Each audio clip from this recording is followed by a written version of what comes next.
मलाई लाइसेन्स प्राप्त मान्छे हो हामी आफ्नो पनि अब खोल्ने चाहिँ अब कुरा गरिरहेछौँ तर त्यसमा चाहिँ त्यसको लागि अब त्यही त त्यो पनि हामीले त त्यो फाइनलाइज गरेका छैनौँ त्यो बेलासम्म अब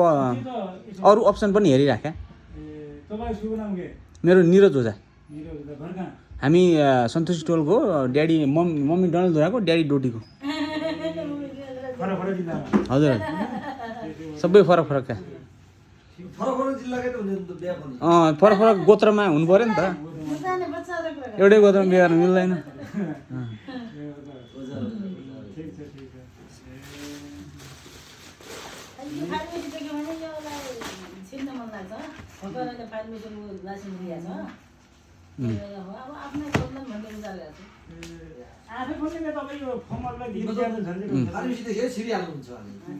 म ठाउँ ठाउँमा